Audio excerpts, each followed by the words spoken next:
आज पूर्ण मराठवाड्यामध्ये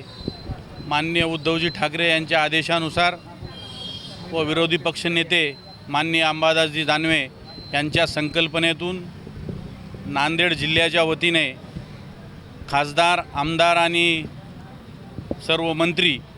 यांना निवेदन देण्याचं ठरलेलं आहे। त्याप्रमाणे आज आम्ही खासदार गोपछडे यांच्या कार्यालयावर आताच निवेदन दिलेलं आहे की शेतकऱ्यांना कर्जमाफी त्वरित देण्यात यावी, शेतकऱ्यांना कर्जमुक्ती देण्यात यावी, शेतकरी सन्मान योजनेतून 15,000 रुपये देण्यात यावे, लाडक्या बहिणींना जे 1,500 रुपये